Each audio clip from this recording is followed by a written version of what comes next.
All right, so as I said, we're in for a treat. We have a twofer, guys. Twofer. So I'm pleased to introduce our guest speakers. Our first guest speaker is Rear Admiral Joshua Lasky. He is a 1994 graduate of the U.S. Naval Academy. He began his naval career as a surface warfare officer before transferring to Naval Special Warfare, graduating from basic underwater demolition SEAL BUDS training in 1999. He currently serves as the commander of Joint Task Force Micronesia, headquartered in Guam.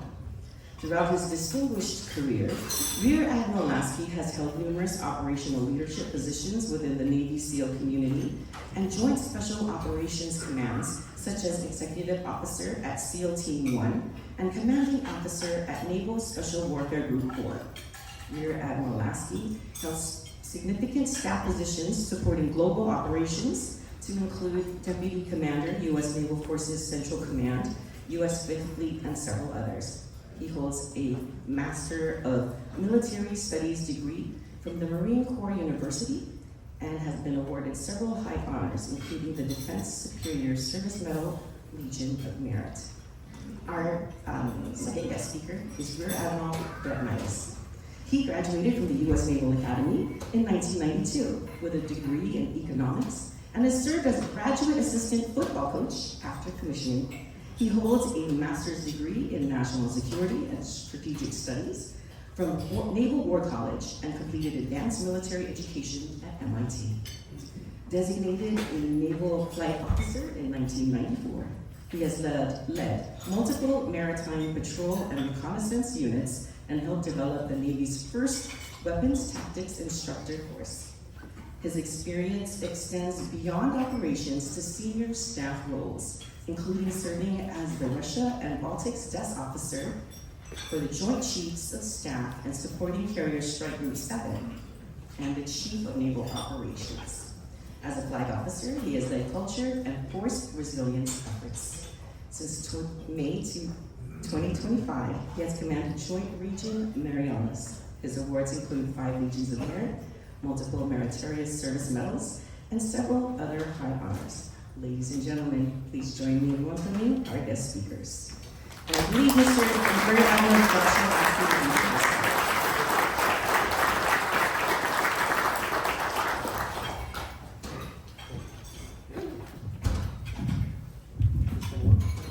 This will work okay? I had about an hour and a half of prepared remarks, but I was told that might be a little bit too long. So I'll break from those. First of all, I just want to thank the Chamber, the President, the Chairman, the leaders of Guam, Senators, Congressmen, for welcoming us to another event. And I think, for me, that really kind of sticks out up front. At this point, I've been deployed or stationed in most places, not all places, but a lot. And I'll tell you that anybody would be challenged to find a more welcoming place than Guam. We talked a little bit in the Guam Defense Forum about, we get into these dichotomies, civil, military, and, break it a bunch of different ways, but when I think about it here, it's just one community. The military community here is Guam's military community. That's how it feels when you get stationed here. And so I feel incredibly fortunate to be someone who's been blessed with the honor to be stationed here in Guam. So thanks to you all, thanks to the broader community for welcoming me, welcoming the entire military community here and making us feel like part of the crowd here in Guam. The second thing I wanted to do was, as I understand it, people might benefit from a little explanation of what Joint Task Force Micronesia is. There are some days when I feel the same way. Joint Task Force Micronesia was conceived in an order in November of 2023. The establishment ceremony was in June of 2024. And then the people really started showing up over the course of the next year.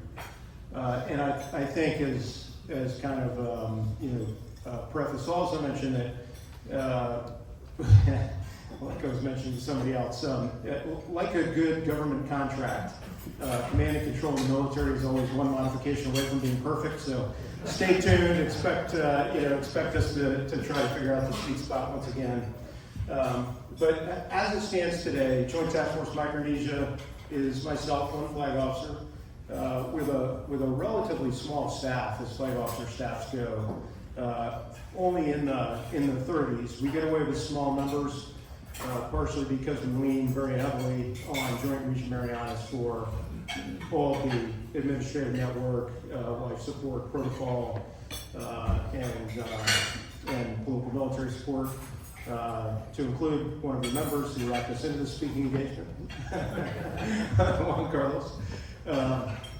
So we have a relatively small staff, and what we're charged with is I serve as Admiral Coparo's senior representative to the freely associated states. So that's kind of thing one. Where we, and you'll notice a theme here where we're not necessarily controlling a lot, but we are doing a lot of coordination. So in that role, we spend a fair amount of time with the other services, and especially the service components under INDOPACOM, so Pacific Fleet, Pacific Air Forces, United States Army Pacific, the Marines, etc. And I had to give a shout out to the Marines because close for tots. Yeah, good job. I also wanted to mention that I don't fill out my uniform in quite the same way because I got a bigger shirt. It's not because I don't have the muscles.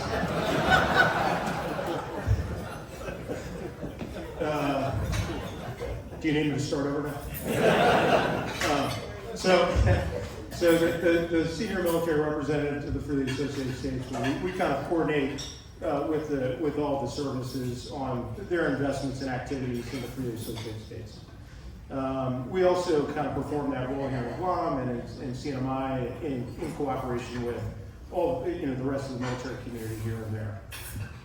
The second thing we do is we've got a small portion of the staff who is on standby for disaster response.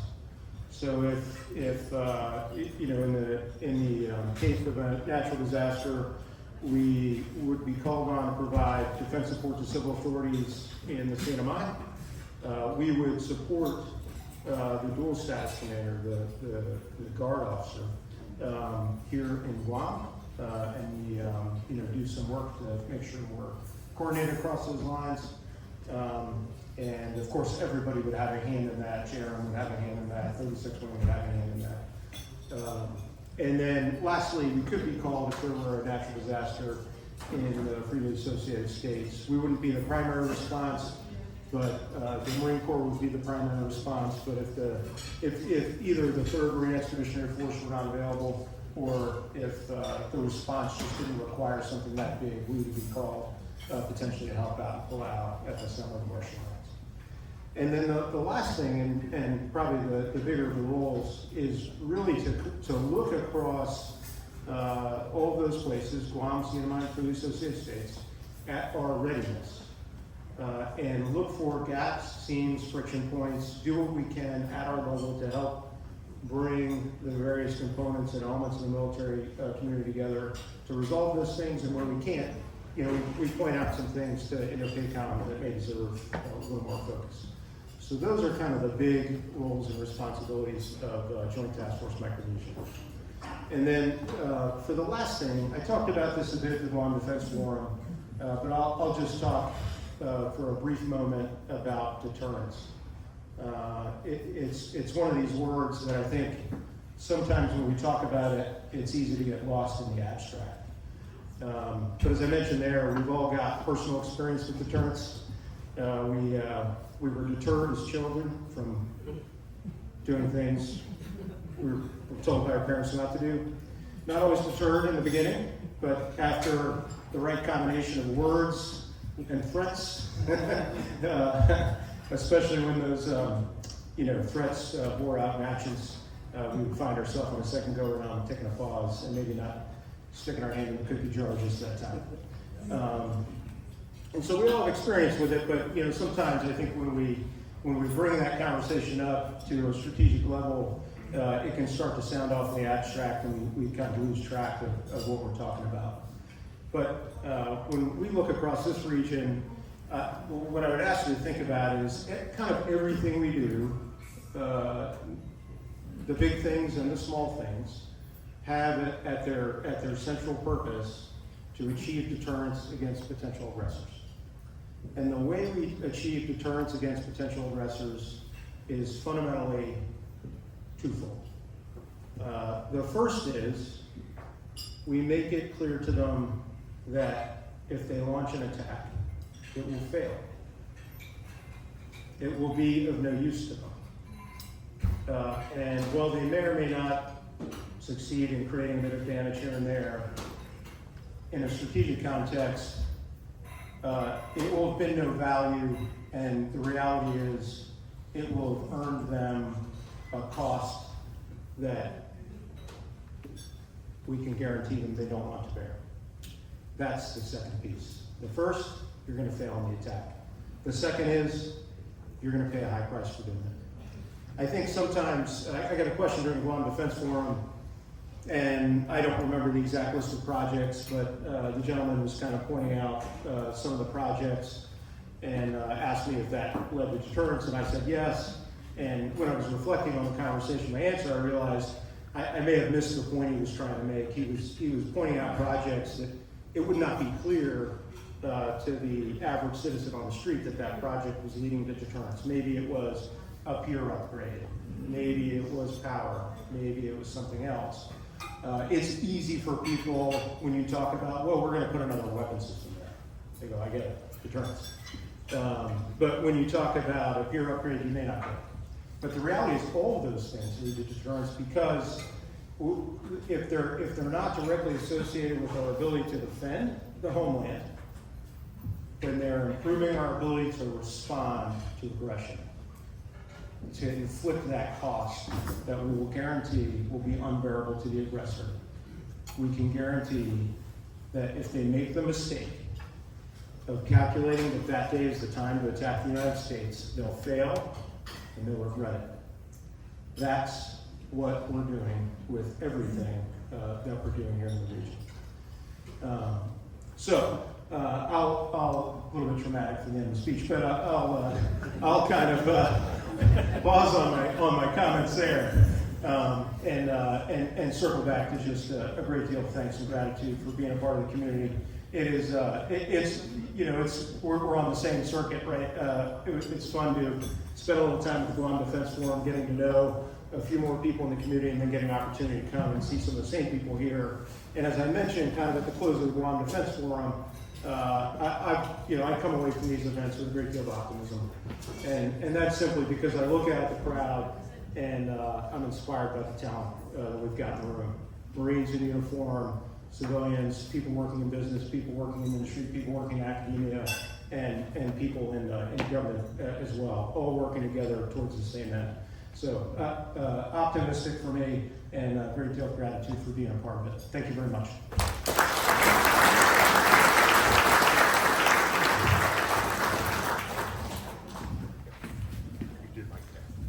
Thanks, Josh. So if you're wondering the difference between a naval flight officer and a SEAL getting up here, one, I will have slides. If they come up.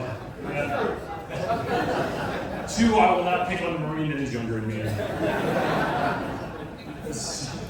So Brett Bias, it is absolutely great to be with you here. I think we're going to recover the screen. It's really not essential, but the first picture you'll see is helpful. And so I've been the Joint Region Marianas Commander since the 29th of May of this year. I picked a picture's worth 1,000 words. And so as I went to Guam Defense Forum and would hear, how are we going to, and do we have a plan for it? It became an elephant. So how do you get an elephant is kind of the picture that I was able to find thanks to Google Images, and the picture that I'll kind of use as a theme as we talk through things today. So much like Josh said, just want to thank everyone here. It has been awesome to come to Guam. And before, people have heard me say this before, but before I got here, I had friends that said, you're gonna love it. I would say why, and they would say the people. And truly it doesn't, and it's interesting for me because as an admiral that looks kind of different, sometimes I genuinely wonder, like, are they being nice to me just because I'm an admiral? And then I realize a lot of times, no, that's just who they are and who you are. And so I just want to say thank you, because even though Josh and I have only been on the island for a little while, the way that you've endeared yourself to us, inspired our confidence, and made it easy to do the work that we need to do is just incredibly appreciated. And it's going to give us the opportunity to make some really strong progress, and I'll share with you how. The first word that I would use as I work through this is partnership. You've heard One Guam come up before, but I think unique to Guam because of where we are and because of who we are is our need to partner in a variety of levels. One, local government and federal government. We get the opportunity to meet a variety of different visitors from DC. It was fun coming into the job. Within 24 hours of taking over, we were hosting our first congressional staff delegation, and within a week of taking over, we had our first 4-star visitor. And so it's interesting to see the amount of interest that we have from DC and the importance of linking that interest to local government and local community here. The second type of partnership is the civil-military partnership. It's why we're here today. It's why we're thankful to be here today, because there's no solution for behind the fence or outside the fence. There's no solution for the military or the civilian. There is our solution. We drink the same water you drink. We use the same power you use. There's nothing happening that we don't think about how to integrate with the greater Guam community as we move forward. And part of that, and I'll talk about this a little bit later, with the Navy Housing Initiative that was launched, is the need for public-private partnerships and the need to be creative in ways that oftentimes our big bureaucracy is just not creative. So the idea of partnership is incredibly important as we move forward so that we can really be integrated and aligned. I was talking to our table earlier. One of the things that will be at the heart of what we're trying to do over the next year is just that we're each of the issues that I'll talk about to make sure that we have common story between us. Because if you're a visitor from DC and you hear one thing from the Navy, one thing from the Marine Corps, one thing from the Air Force, one thing from the business community, you go back and have to make a decision about who you believe the most in before you're going to take action, which is different than I heard the same thing, the same thing, the same thing, the same thing. That consistency of message, I think, is what will be powerful for us all. All right, so I believe, and I had bosses that would train me this way, that if you want to eat the elephant, if you want to tackle a hard problem, you have to have some type of framework for how you're going to do it, as opposed to just issue by issue, moment by moment. So what I'm sharing with you is the same thing that I've shared with the staff. It's the same thing that we're starting to work on back in JRN with JTFM. There are no secrets here. But I think about two things as we start to move forward. The first word is capabilities, and I'll talk about those, and the second word is enablers. So as you look at capabilities, and I'll read this for someone that can't see in the back, but fundamentally, each of the services is bringing something a little bit bigger and a little bit new to Guam. So Army has the Guam Defense System. It's tremendously complex, the details of which we're not privy to talk about. We got a memo saying, hey, it's all secret, don't talk about it. So I'll talk about it in some vague things here. One, it's going to take a while. It's not going to happen next year. Two, most of the things are kind of behind the fence line. Three, it's not like what you would see on the movies. Missile defense is a dynamic thing, trying to make sure you have the right capabilities for the right threats. And three, and I've said this before, it is the absolute best technology in the Department of War. It's not as though there's a yard sale back in the States and they're like, hey, take the stuff that we're just going to offer and give that to Guam. We're going to do things in Guam that we've never done before. And that's because we're doing the right thing, which is to defend U.S. soil, the soil that we walk on every day here in Guam. Second thing is the Marine, DPRI. So please do not corner a Marine and ask how many Marines are coming.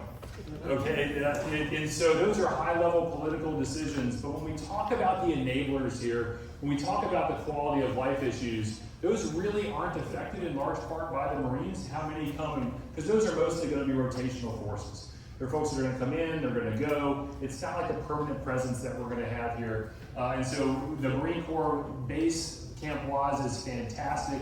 It shows what we can do when we put our minds and hearts to it. And we'll be willing to host as many Marines as senior leaders want to come. The Air Force is building Northwest Field, so Northwest Anderson, reclaiming a lot of that field, much like in Tinian, We've had some airfields that are out there that we could just rehabilitate as opposed to building new. And so the Air Force is working on that. The Coast Guard will talk about expanding their cutter presence here, and the Navy has Polaris Point. Polaris Point fundamentally allows us to do intermediate maintenance on submarines in Polaris Point, so we can use the submarine tenders and send them out to be able to do that maintenance somewhere else. So we use the tenders in port now. We want to be able to relieve them of that, and the capabilities there at Polaris Point enable us to do that. So we have learned the time of the computer, which I think is a great way of me limiting my remarks. And so with each of those capabilities, what you get to, which is the next slide, is about, and we'll talk more about how we're going to do this, but the number is about 10,000 more active duty dependents and government civilians that will be here over the next decade. It's a fairly linear growth. It changes often. Ooh, that's interesting. Let's see, we'll do it this way. So it's about 10,000 that are going to come here overall. And so and the good thing is by aligning on what those capabilities are, we're able to start actually aligning people on what we call the Guam growth curve. So we can just start deliberately planning for that. At a higher level, we can have more detailed conversations, but in terms of what sticks in your brain, about 10,000 more over the next decade are going to arrive. So how do you do that? So how do you prepare for that? I talked first about capabilities, and we went through those 5 capabilities, and the next thing are the enablers for those capabilities. The things that are specifically linked to make sure that we can do what we need to do. Airfields, we had conversations about how to ensure we get fuel to on pat at the table. Ports, how do we make sure we have the right cranes in place in the ports? Roads, how do we be able to support the people that need to be able to move? Storage, as I explained to people off island, there's this belief that Guam has all these warehouses just waiting for DoD things to arrive. We don't. And so how do you decide what the climate controlled, not climate controlled, normal, cold, and fuel we've talked about? Utilities, as I said, we use the same power, water, IT, communications. How do we make sure that we have those things set up? And then quality of life, housing, schools, medical, MWR, those things that are essential for families to be able to come here and love Guam the way that we all love Guam. And so what we have is this framework has been approved at the Department of War level for initial move-out. And so we're starting to get the teams together that will do this. I can get you. Thanks. Before I was an admiral, I flipped my own slides. Thanks.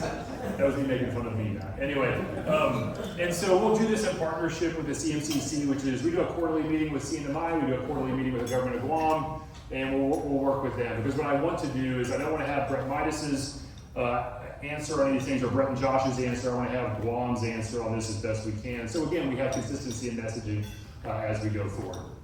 So that overall is kind of the plan. I hope it makes sense. Enablers, the 5 big things that are coming. You know how many people are coming. It's about 10,000. From there, you can start linking the enablers. We actually have a pretty cool tool that's a data-enabled environment that we're hoping to be able to put it all into. We call it, the technical term for it is the gonculator. But we're hoping to be able to use the gonculator to be able to bring things in and take a look at it. And for each one of these, we're just going to do very simple articulation of this is where we are, this is where we need to be, and here's a couple options for closing the gap. The first one that we're going to do is do a day of schools, and I can present options and I will in a month of anything from no cost to about 126 million to about 1 to 2 billion. And depending on what you believe and how you want to factor in investment, those are things that we can do going forward. So it's just about providing options, and then at the end of the year, having a list of options that senior leaders can choose from as they visit to help us be able to provide resources in the right way. So 2 things I'll talk about real quick before we'll take some questions. A number of folks saw in the press, and it's always interesting to me. I always, for a while, when you get behind the scenes and you get to be more senior, there's the belief on the outside that there's some evil or nefarious intent, or that there's some conspiracy. And I wish we were smart enough to do that. We're just folks that are showing up at work, trying to do the right thing, trying to communicate as best we can. And so when we launched the housing initiative, it was really interesting to watch folks focus on what we thought were the wrong things. So we could build more houses for all those families. I've got about 1,200 families out in town right now. 600 in the north, 600 in the south. The number's pretty consistent over time. And so our options in moving forward is we could build a bunch of MILCON, and keep it all behind the fence. And that way our families don't integrate and they're not out in town. If you do the math, as I did for the recent military housing projects that we just built in Anderson, the cost per unit is about $1.8 million per unit. Anyone here living in a $1.8 million house? Ooh, now you're mad at DOD. You know what I mean? And they're that way because it's military construction standards, and what we have to do, they're not $1.8 million houses, but they are the way that we buy them. And so we could do that, or we could do this initiative, which is where we're doing it in 2 different phases over the course of time. The first numbers are 400 unaccompanied and 917 accompanied or family housing units. But the goal there is to work with local developers that either 1, have real estate that's not completely filled, or 2, already have the zoning, the permitting, and everything else done. So this is the best way for us to partner with the local business community and solve this housing problem. So we're doing it the right way. We got this incredibly talented team that just came in last week, and we'll meet with them again as we go forward. But it's a way that we're trying to be creative, because if we bring the same, I can't go to a DC decision maker and say, I want you to go build a bunch of new Milcon houses at $2 million a pop. They're not, you know what I mean, with all the other things that are out there. And you, as we prioritize stuff, wouldn't want that to be the story either. So we're trying to find a creative way to make something happen. The second one, which you don't need to see, it did come back, excellent, is that I'll ask you guys, and is that we're trying to work on a little bit, is there used to be an MWR, Morale, Welfare, and Recreation initiative called One Guam. It kind of fell away, but one of the things that I've asked my team to focus on, and I'll meet with them tomorrow on this, is how do we put together the right partnership and the right list of resources? Because what I really focus on is that young sailor, soldier, airman, Marine guardian that's at work one day and his boss calls him in and says, you got orders. And he says, oh, where am I going? Oh, you're going to Guam. And he goes, maybe he doesn't even know where that is on a map. You know what I mean? And so how do you take, and then he's got to go home and tell his spouse or her spouse, like, hey, we got orders. Where are we going? We're going to Guam. You know, and so what we want to do is kind of break down those barriers and really focus on how we show people early what Guam is and how we get them on the island well, which means connecting them to 2 groups, both the capabilities and resources we have inside the fence line and then also out in the local community. We don't want folks to be nervous, scared. We want to find ways to get them out to integrate everyone so that they get a chance to enjoy the local environment the same way we do. And then to be able to transition them. A number of them, some maybe in this room, choose to make Guam their home. But we want to be able to really focus on that as we go forward. I'm not smart enough to know all the resources that are out there, but I've got a great team that will work on that to make sure that we're able to do this and bring people in, get them excited, integrate them deeply, and ensure that they enjoy all the wonderfulness that Guam is. So with that, those are kind of my thoughts about how we're going to eat the elephant. And just thanks for the invitation. Thanks for the questions. Thanks for the willingness to partner. And thanks for just kind of having our back. You know, it's just a bunch of people trying to get good things. I was telling somebody the other day, one of our PAOs, that I think if you took some of the naysayers that are out there and just found a way to give them a non-disclosure agreement first, and then let them hang out in the office for about a week or 2, they'd walk away going like, man, that's not what I expected at all. And so that's not an invitation. But, I think. So with that, I think, my friend, we're open for questions.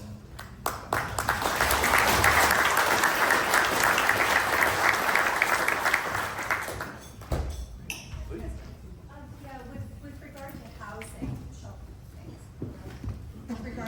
with regard to housing, part of my feeling is that the local community, the investors, the landlords would love the opportunity to be involved in a solution for housing. And I saw a recent report that came out that said that the military was seeking proposals, but only for subdivisions or projects over 50 units. Is there any room for less than that? We're focused on 50 now because of the newness of the pilot, which is really pushing on the limits of what we're able to do from a legal perspective. Ideally, figuring out what phase 1 looks like and then making adjustments from there as we go forward. There is a certain desire for us to do some measure of quantity just to be able to focus the efforts and then I think see where it goes from there. Thank you. Hi, Karina from HMI. We're a veteran nonprofit organization, so we would like to partner with you because veterans trust veterans. and I think you have our cards. And I think Senior Enlisted Leader Victor Milan's been trying to get us to connect with you. Thank you. So reach out to Vic Milam, who's his Senior Enlisted Leader, and we'll make sure that they're connected with the One Guam initiative, and I think that'll be the best way to do it. Yeah, and just thank you for effort into such an important thing. We see it not just here, but we see it across through the Associated States. People have served and are maybe having a little hard time getting access to the benefits that they've earned. So thank you for your efforts. All the hard questions are Alpha Day, my name is Ryan de Guzman, Century 21 Commonwealth Realty on Guam. The question I had was, if I heard this right, you want to partner with a partnership with the local, with us. And so regarding housing, like you said, of course the cost of construction is pretty high. To try to start something from the ground up is probably not likely to happen. But you talked about possibly working with somebody who has land that's already permitted and whatnot. Are we talking for military housing? Yes, and you go online and you can quickly get to it, and you'll find the actual statement on the SAM.gov website. And what we didn't want to do in this, there's two phases. One is the initial kind of, hey, basically Department of Navy saying we're open, who's interested? And then we'll get proposals back to the details that are there on the webpage. And then phase two will be refining the ask. And what we wanted to do is not say we're looking for things that are already built, or we're looking for things that are not already built. We kind of kept it open from purchasing to long-term lease agreements to understand what the most cost-effective way to do it would be, and to let the market drive the solution. When it comes to total numbers and total costs, I think it's kind of a TBD thing. We'll hopefully make a decision on how to move forward by the end of the fiscal FY26, but that's the goal. Right. Can I have a follow-up question to that? Like, if you do find a piece of property and it's off of the base, would that be something that would be needing to be secured by the military? Would that be like eminent domain? Would that be? I'm just curious. Yeah, no, it's a great question. The answer in short is no. In the same way that we don't guard a smaller group of houses or other houses, this would be just houses that's out there. Whatever the security system, whatever the contract we would have, we think would just be kind of normal. But there's not a desire to create a gate or a perimeter or have some type of hardened infrastructure. Thanks. Yeah, please.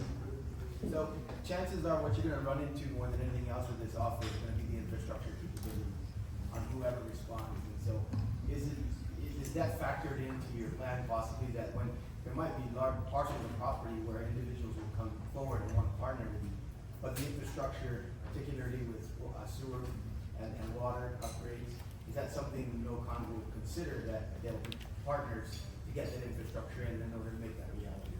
My understanding is yes, based off the meeting with the team, and I'll exhaust my expertise here as I answer the question. But the answer is yes. When I talk to them about that, it's, hey, these are areas that are pre-zoned, and we've got the permits in place that maybe just haven't been built or developed yet.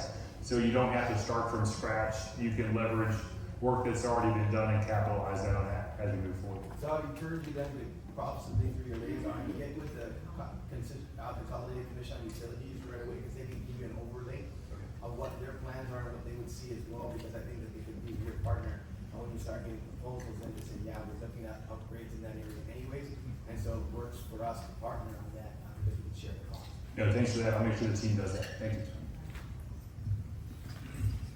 Other questions? Now we're getting off easy. Good afternoon. I'm a local pastor with Career Tech, and so there was some mention about education.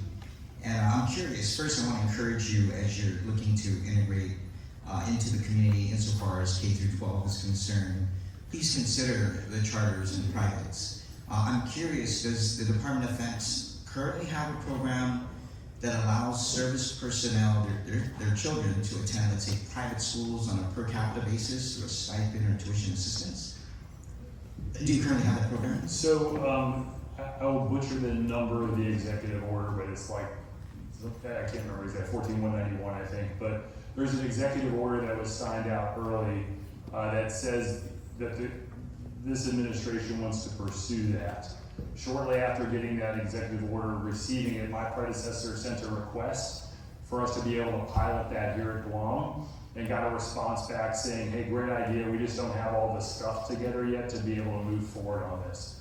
So but they did promise to get back to us as they figure out how best to do that. And so our expectation is that once we're able to start moving forward in that space, that we'll start here in Guam. What that looks like and what scale, I don't know, but I would suggest that we're probably first on the record in asking. That would be great. Thank you. Please encourage your colleagues to think about charters as well. Thank you. Thank you. Siska Hutapea, Cornerstone Valuation Guam, and I'm also on the board of Guam Economic Development Authority. Thank you for your slide, because I can see the capabilities enablers, which is what I think is really, really important for us as one community, one Guam in the future. Your immediate need is housing for your members, but the magnitude of the military buildup in the past few years did put pressure on construction costs, which limits new supply for housing. So for example, about 10 years ago, the median house price was $245,000, and now it's already $440,000. So it does put pressure on the outside local community.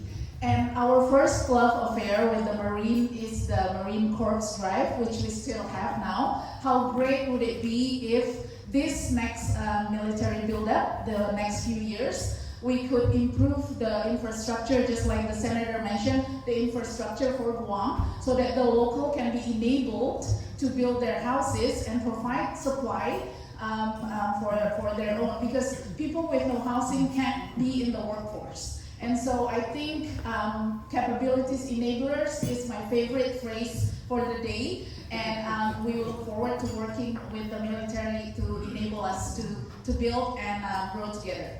Thank you so much. Having said that, I'm just going to leave now.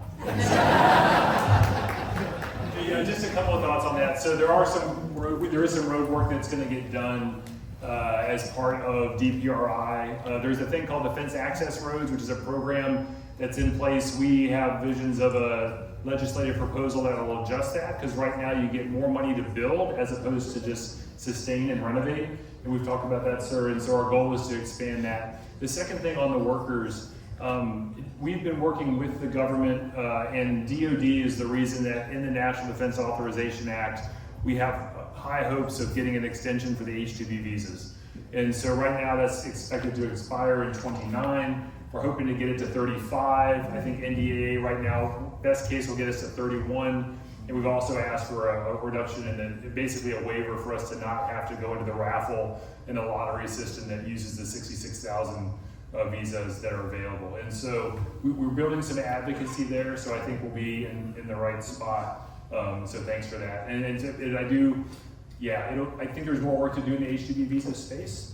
But I'm confident that we're getting the right message across to senior DoD decision makers. The other thing that's interesting, and it's interesting where I talk to folks, the OHA, which is the way that we do overseas housing allowance here, that number hasn't gone up in a while. So if you're local, that's good news, because that means that we're not increasing how much we pay, which generally helps landlords increase the price they charge. If you're military, you get a little frustrated with that, because you wish you had a little bit more money. So that gets evaluated once every year, but from that perspective of how we can control the market with what we provide, that's been pretty consistent over time. So thank you.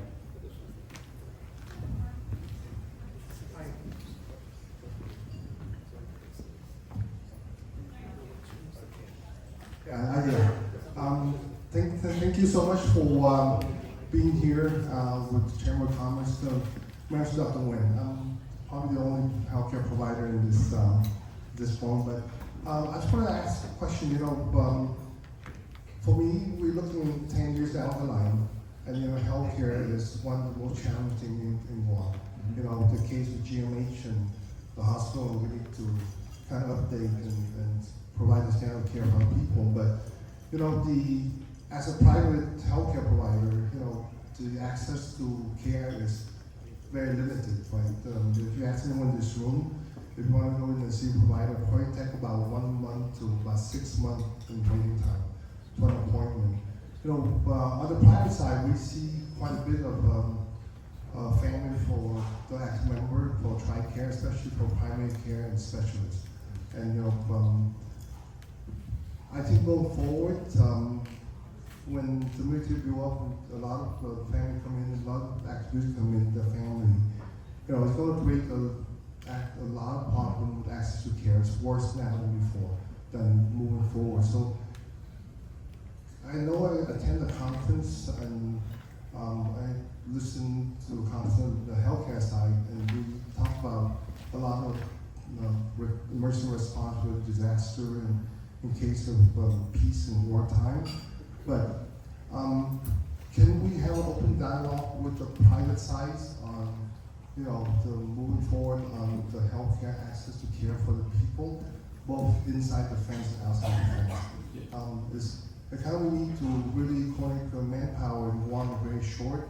We anticipate in losing some of our personnel for the military. So on the local side, we really have to kind of communicate with you in order for us to assure all people in here that the access to care will be the same or improved in the future in the next 10 years. No, thank you for the question. I think the short answer is yes. I don't know, and I appreciate you asking the question, because to be honest, I've been focused mostly in the near term on how do you prepare this area for a future conflict and making sure you have the right medical capability there. But as we do that work as part of the slides that I showed you, I'll figure out how to make sure that our medical leadership reaches out so that we have that shared approach on what we need to have both inside and outside the fence to make sure that we take care of our families in the long term. I have seen the initial DHA plan for the number of military medical providers that they want to provide, and we're waiting for them to flesh that number out, but it's over 200 that they want to bring in, and so we'll see what that looks like. But I agree that we need to have a comprehensive, holistic look, both public and private, so thank you.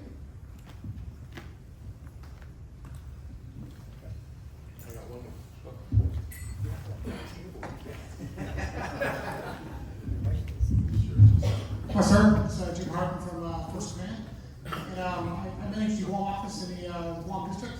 And you mentioned about MWR, and I'd like to know how we can possibly, as be able to help out with the military community with MWR, how we can be connected with you. Yeah, I think that if you could, Tam Estevez or Jay John, I keep saying, and with that One Guam initiative, I think is the right way to do it. In my vision, I want to make sure that we have online and in-hand resources that allow people to know what's out there and how to experience what's out there, and to not have to go anywhere more than one consistent centralized website and one consistent. It's one of the weird and one of the things that I struggle with is that if you go to each command on the island, there's different pieces of information that are all probably helpful, but not in whole as helpful as they can be. So I think connecting with that, reach out to me, reach out to our team if you don't feel connected to that, because we just want to make it so that when new families come to the island or existing families and want to know how to find opportunities for fun or opportunities for just services, that they know where to go and get to them. Thanks. Thank you, gentlemen, for coming.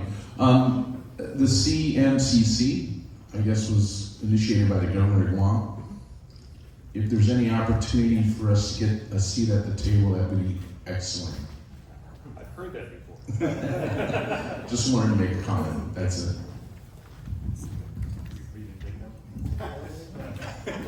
So, yeah, I think that'll be, for Guam to work through and how you want to do that. If we don't have one session with everyone, there's opportunities there. We came today not just for the free lunch.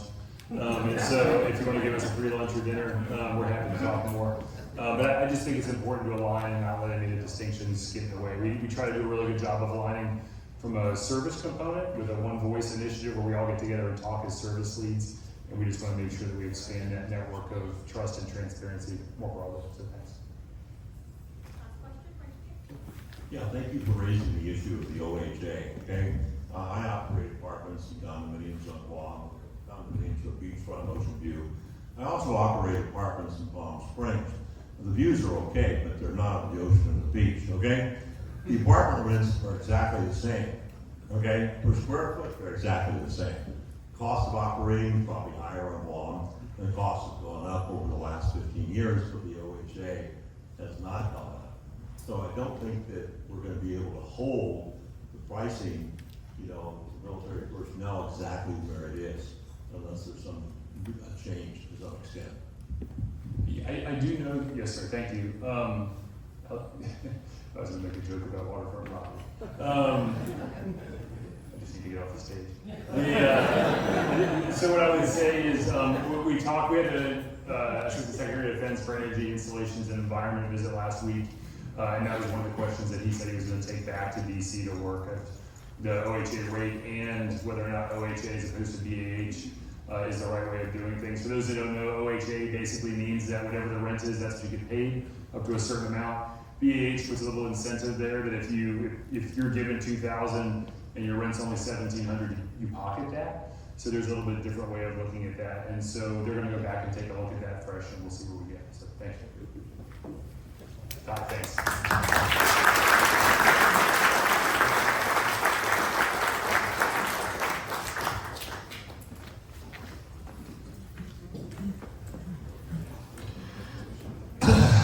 Great discussion, by the way.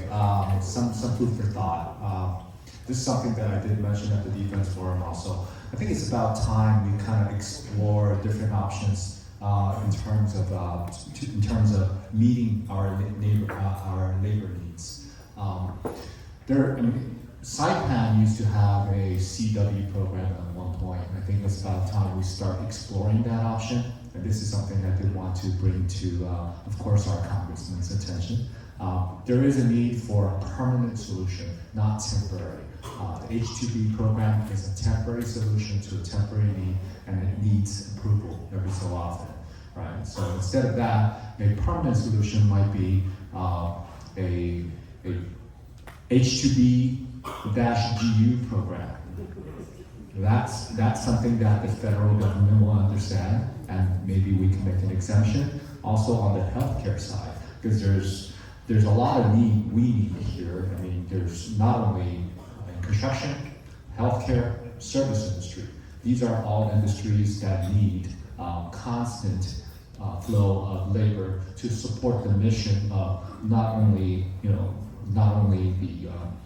the military capabilities, but also the Guam needs, but also the private sector is definitely in need of labor in the future. So maybe that's something we could explore, and we'll have that discussion further with our congressman, and we'll take that up at Washington. Besides that point, I'd like to also give a round of applause to our two great speakers. I think they did a great job today. Thank you. Thank you for being here. Before we close, I'd like to give my sincere thanks to each of you for being here today. As we look ahead, I encourage you to reach out to our legislature and share your support of the override vote. And we hope to see you at the legislature on September 29th. Your voices matter, and together we can turn this much needed relief and investment into reality for our island.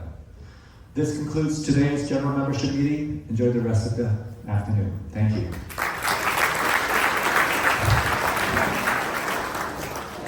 Can we have the board members up at the stage, please?